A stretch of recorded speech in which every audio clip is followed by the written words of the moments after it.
NQT April month registration வந்து announce பண்ணிருக்காங்க. இன்னும் ஃபியூ டேஸ்ல க்ளோஸும் ஆக போகுது. ஸோ எப்படி அதுக்கு ரெஜிஸ்டர் பண்றது அண்ட் என்ன மாதிரியான உங்களுக்கு ப்ரிப்பரேஷன்ஸ்லாம் ரொம்ப ரொம்ப இம்பார்ட்டன்ட். ஃபர்ஸ்ட் TCS NQT என்னன்னு தெரியாதவங்களுக்கு அதை பத்தின ஒரு ஃபுல் ஓவர்வியூன்னு உங்களுக்கு எல்லாமே இந்த வீடியோ கவர் பண்ண போகுது. So without further ado, please get the video. I am Ramya. I am working as senior software engineer at LPA company. TCS NQT அப்படின்றது என்ன அப்படின்னா NQT National Qualifier Test. இது வந்து ஒரு என்ட்ரன்ஸ் எக்ஸாம் மாதிரி. இது வந்து TCS மட்டும் தான் ஹையர் பண்ணுவாங்களா, மற்ற கம்பெனிஸும் ஹையர் பண்ணுவாங்க அப்படின்னா TCSும் ஹையர் பண்ணுவாங்க, மற்ற கம்பெனிஸும் ஹையர் பண்ணுவாங்க.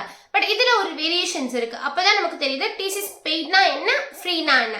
TCS NQT பெய்ட் அப்படின்றது என்னன்னு பாத்தீங்க அப்படின்னா நீங்க வந்து பே பண்ணி எழுதுற மாதிரி இருக்கும். ஒரு கம்ப்ளீட் பேக் வாங்கி அந்த எக்ஸாம் எழுதுற மாதிரி இருக்கும். ஸோ அது வந்து 2 இயர்ஸ்க்கு அந்த ஸ்கோர் கார்டு வந்து வேலிடிட்டியா இருக்கும். இதுக்கு வந்து TCS மட்டும் தான் ஹையர் பண்ணுவாங்கன்னு சொல்ல முடியாது. இது போக மற்ற கம்பெனிஸும் ஹையர் பண்ணுவாங்க. TCS அயான் போர்ட்டல்ல என்னென்ன கம்பெனிஸ் லிஸ்ட் அவுட் பண்ணியிருப்பாங்க. ஸோ அந்த கம்பெனிஸும் இதை வந்து ஹையர் பண்ணுவாங்க. பட் TCS ஃப்ரீ NQTனா என்னன்னு பார்த்தீங்க அப்படின்னா இது வந்து டைரக்ட் ஹையரிங் ஃபார் TCS மட்டும்தான் ஹையர் பண்ணுவாங்க. ஸோ இது அந்தந்த பேட்ச் வைஸ் கண்டக்ட் பண்ணுவாங்க. ஃபார் எக்ஸாம்பிள் இப்போ 2025 பேட்ச் 24 பேட்சும் அந்த ஒரு ஃப்ரீ NQT அட்டென்ட் பண்ணலாம். பட் முன்னாடி உள்ள பேட்ச் அட்டென்ட் பண்ண முடியுமானா முடியாது. ஏன்னா அந்த ஆப்பர்ச்சுனிட்டிஸ் வந்து க்ளோஸ் ஆயிருக்கும். ஸோ அந்த மாதிரி பண்றது வந்து ஃப்ரீ NQT. பட் இந்த பெய்ட் NQTக்கு வந்து எலிஜிபிலிட்டி கிட்ட நிறைய பேர் கொடுப்பாங்க. ஸோ அதை பத்தி நான் உங்களுக்கு சொல்றேன். கமிங் டு எலிஜிபிலிட்டி கிரைட்டீரியா, யாரெல்லாம் அட்டென்ட் பண்ணாலும் பார்த்தீங்க அப்படின்னா நீங்க வந்து ஒரு ப்ரீ ஃபைனல் இயர்ல இருக்கீங்க ஆர் ஃபைனல் இயர் படிச்சுட்டு இருக்கீங்க, இல்லை 2 இயர்ல எதுனா இருந்தாலும் பரவாயில்ல. அதாவது நீங்க கிராஜுவேஷன் ஆல்ரெடி நீங்க வாங்கிட்டீங்க அப்படின்னாலும் 2020ல இருந்து 26க்குள்ள வரைக்கும் கிராஜுவேஷன் எந்த லிஸ்ட்ல இருந்தாலும் நீங்க வந்து இதுக்கு அப்ளை பண்ணலாம். அண்ட் நான் வந்து ஒர்க்கிங் ப்ரொஃபஷனலா இருக்கேன் அப்படின்னா அப் டு 2 இயர்ஸ் வரைக்கும் நீங்க இதை எழுதுறதுக்கு எலிஜிபிள் தான். டெஸ்ட் டேட் எப்போன்னு பார்த்தீங்க அப்படின்னா 14th ஏப்ரல்.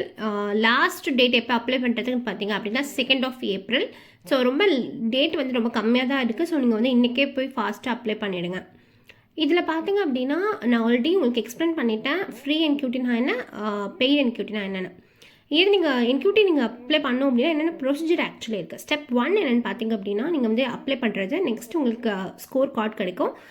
அதை வச்சு நீங்கள் வந்து மல்டிபிள் ஜாப்ஸை வந்து வெப்சைட்ஸில் போய் அப்லோட் பண்ணணும். ஸோ இது நிறைய பேருக்கு தெரிய மாட்டுது. என்ன நினைக்கிறாங்க அப்படின்னா நீங்கள் வந்து இந்த எக்ஸாம் எழுதி முடித்த உடனே உங்களுக்கு வந்து டேரெக்டாக கம்பெனிஸ்லேருந்து கால் வந்து உங்களுக்கு இன்டர்வியூ ஷெட்யூல் பண்ணிடுவாங்கன்னு நினைக்கிறீங்க. So but that's the wrong thing. நீங்கள் வந்து இந்த ஸ்கோர் கார்டு வந்து வச்சக்கப்புறம் நீங்கள் எவ்வளோ மார்க்ஸ் வாங்கியிருக்கீங்களோ அந்த மார்க்ஸ் வச்சு நீங்கள் இங்கே லிஸ்ட் அவுட் பண்ணியிருக்க கம்பெனிஸில் போய் அவங்களோட டேரெக்ட் போர்ட்டலில் போய் நீங்கள் அப்ளை பண்ணணும். இதில் எலிஜிபிலிட்டி க்ரைட்டீரியா வந்து நான் ஆல்ரெடி மென்ஷன் பண்ணிட்டேன். ப்ரீ ஃபைனல் இயர் 2020லேருந்து 26 வரைக்கும் இருக்கிற பாஸ் அவுட் நீங்கள் பண்ணிக்கலாம். மினிமம் வந்து 2 இயர்ஸ் ஒர்க் எக்ஸ்பீரியன்ஸ் இருந்தாலும் ஃபைன் தான். ஓகே, ஸோ இதில் பார்த்தீங்க அப்படின்னா என்னென்ன மாதிரி நீங்கள் பெய்ட் NQTயில் இருக்குன்றதை பார்க்கலாம்.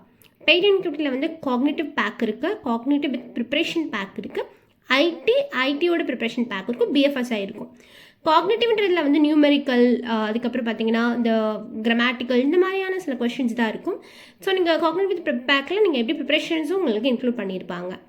நீங்கள் வந்து ஒரு ஐடி ஜாப் சாஃப்ட்வேர் டெவலப்மெண்ட் வழியாக போகணும்னு நினச்சிங்க அப்படின்னா நீங்கள் TCS NQT ஐடி பேக் தான் நீங்கள் வந்து பை பண்ணணும். அதில் பார்த்தீங்க அப்படின்னா நீங்கள் நிஞ்சா கேண்டிடேட், டிஜிட்டல் கேண்டிடேட் அந்த மாதிரி போகிறதுக்கு சான்சஸ் இருக்குது. அண்ட் அதோட பேக் வந்து 3 to 8 LPA வரைக்குமே உங்களுக்கு ப்ரொவைட் பண்ணுறாங்க. TCS NQTயோட ப்ரிப்ரேஷன் பேக் பார்த்தீங்க அப்படின்னா என்ன மாதிரி ப்ரிப்ரேஷன் பண்ணலான்றது உங்களுக்கு அந்த லேர்னிங் ரிசோர்ஸஸும் கொடுத்துருப்பாங்க. BFSIன்றது வந்து நீங்கள் ஒரு பேங்கிங் டொமைனாக இருக்கீங்க, நான் technical job basically. So 2.5 LPA 11 LPA வரைக்கும் இருக்கும். இதில் யாரெல்லாம் வந்து இந்த இதெல்லாம் எக்ஸாம் எழுதி போயிருக்காங்கன்றது இருக்குது. ஸோ இதில் பார்த்தீங்க அப்படின்னா உங்களுக்கு லிஸ்ட் ஆஃப் கம்பெனிஸ் ப்ரொவைட் பண்ணியிருக்காங்கன்றது பார்த்தீங்களா. இந்த கம்பெனிஸ் தான் நான் சொன்னேன். நீங்கள் வந்து ஒரு TCS NQTயோட பெய்டு எக்ஸாம் எழுதிட்டு உங்களுக்கு ரிசல்ட் வரும்போது இந்த ரிசல்ட்டை வச்சுட்டு இங்கே அப்ளை நவுன்னு அப்படி ஒரு பட்டன் இருக்குது பார்த்தீங்களா, இவங்களோட டைரக்ட் வெப்சைட்டில் போய் நீங்கள் அப்ளை பண்ணணும். That is very important thing.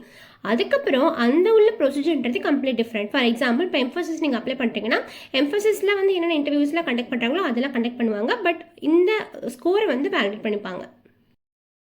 Preparation எங்கே போய் பண்ணணும்னு பார்த்தீங்க அப்படின்னா நான் அதுக்கு ஆல்ரெடி ஒரு டீட்டெயில்டு வீடியோ போட்டிருக்கேன். இப்போ ரீசெண்டாக தான் போட்டிருக்கேன். ஸோ பேட்டர்ன்ஸ் எதுவுமே சேஞ்ச் ஆகலை. நீங்கள் அந்த வீடியோ கவர் பண்ணிங்கனாவே நீங்கள் உங்களுக்கு எல்லாமே ஐடியாஸ் உங்களுக்கு கிடச்சிரும். ஏன்னா நான் வந்து என்னோட லாஸ்ட் கம்பெனி வந்து TCS தான், நிறைய பேருக்கு தெரியும். ஸோ நான் வந்து TCS NQT மூலமாக தான் நான் வந்து எக்ஸாம் எழுதிட்டு நான் வந்து நிஞ்சா கேண்டிடேட் போயிட்டு நான் அதுக்கப்புறம் தான் நான் வந்து டிஜிட்டல் வந்து நான் ஒன்ஸ் TCSக்குள்ளே போனதுக்கப்புறம் தான் நான் சேஞ்ச் ஆனேன். ஸோ நான் அது எப்படி பண்ணியிருக்கேன்றதையும் நான் வீடியோ போட்டிருக்கேன். உங்களுக்கு இதை தாண்டி உங்களுக்கு கொஸ்டின்ஸ் இருந்துச்சு அப்படின்னா நீங்கள் வந்து என்கிட்ட வந்து கனெக்ட் பண்ணலாம். லிங்க்டின்லையும் கனெக்ட் பண்ணலாம். நீங்கள் கமெண்ட் செக்ஷனில் கமெண்ட் பண்ணாலும் நான் உங்களுக்கு ரிப்ளை கொடுப்பேன். 2 days தான் இருக்குது ரெஜிஸ்ட்ரேஷன் க்ளோஸ் பண்ணுறதுக்கு. நீங்கள் சீக்கிரமாகவே அப்ளை பண்ணுங்கள். லிங்க் வந்து டிஸ்கிரிப்ஷனில் அட்டாச் பண்ணுறேன். ஸோ இந்த வீடியோ ரொம்ப யூஸ்ஃபுல்லாக நினைக்கிறேன். மோர் யூஸ்ஃபுல் டெக் நம்ம கண்டிப்பாக ஃபாலோ பண்ணுங்கள். And then bye bye.